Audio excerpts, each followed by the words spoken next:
Hey there, Breakfast Club. Welcome to Monday. We've got that funk. Thanks for joining me. I would be remiss, I suppose, if I didn't mention the election result.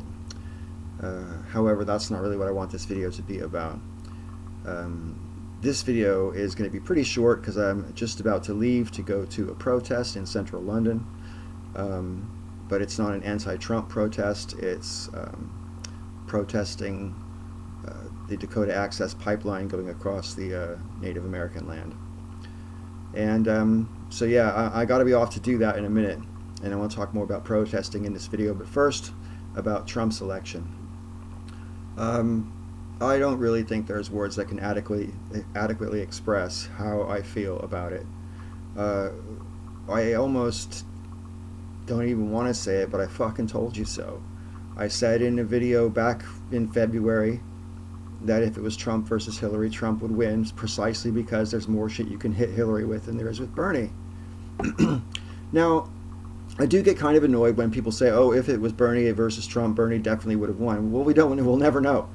It's nice to speculate like that, and it's reasonable to say it probably would have happened, but you just don't know. You just don't know. We don't know how things would have played out if Bernie was the nominee. I just have had a better feeling before he was rejected as the nominee. He didn't get the cut. And now we know why as well. And I think the fact is that because of the shenanigans, that depressed turnout. And that plus the fact that 9% of Donald Trump's voters were apparently registered Democrats. So there was a bit of a jumping of ship, not by a lot, but by enough to swing the election. So I think, like Joe said yesterday, there's got to be a lot of soul searching on the left-hand side of politics. And I also agree with Bionic Dance insofar as I think soul searching involves saying, no, look, we don't want to be this and we want to be that. And will the party split? Who knows? It would be better if it didn't, but I think people are very aware that there's a game going on that they're not playing, but they're affected by it, and that's basically all the money going up and wages being stagnant, and the oligarchy seems to be almost self-evident at this point. So yeah, we don't want that. And we should do something to change it, and this is not a time for incremental steps. So I'm a supporter of protesting in general. You like my segue there? Wasn't that good? I'm a supporter of protesting in general, whether it's about your disgust with the election result or a particular issue, like in my case, the Dakota Access Pipeline. Now, I have been to many protests since I've lived in Britain. I never actually went to a protest when I lived in America, although I did used to write letters to try to get Nelson Mandela free back in the day. But that was the limit of my activism as a young man. But as I've been older, I've had more opportunity to do so, and I only do so if it's actually a cause I feel strongly about. And there's plenty of demonstrations that I just don't go to because either it's not a big enough issue to me, or whatever other reason maybe. But the Dakota Access Pipeline is one that I do feel strongly about. We've pushed the Native Americans around so many times, and I think if you make a treaty with someone and say that this is your sovereign land for as long as the sun shines and the grass grows, then you can't step on that. I mean, if we can't be trusted to keep our treaty agreements with our own people, why should the rest of the world look at us and go, oh yeah, I want to deal with the United States because they're obviously really honest?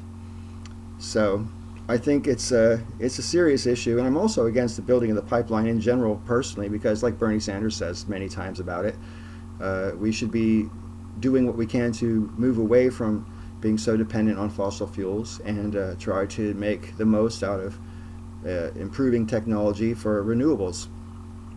It just seems obvious. And it would be better for the planet. Even if there was no threat of climate change, it would be better for everybody, So, because the bottom line is fossil fuels are at some point in the future going to run out, and we should be trying to preserve them as long as possible so they last longer. and we should therefore be using as many other means as possible, to generate our needs for transportation and domestic consumption and so on. Anyway, so I'm against the pipeline on those two fronts, and I'm proud to be able to go and demonstrate here in London because it's obviously happening in America, and I wouldn't necessarily expect there to be a demonstration in this country in favor of it, so I'm really pleased to be going. And I'm also pleased to note that quite a few people that I'm acquainted with also spontaneously chose to go and told me about it before I really knew, so I wouldn't have even known if it weren't for that. So it's nice to know that Brits, some of them anyway, the kind I hang out with, do care about this issue as well. Okay, before I go, I just want to say about protesting in general. As long as protesting is peaceful, I don't really think the issue is relevant to whether or not it should be allowed. I think as long as it is peaceful, it should always be allowed. End of story. And protests, demonstrations, whatever you want to call them, that are peaceful will even inevitably cause some disruption.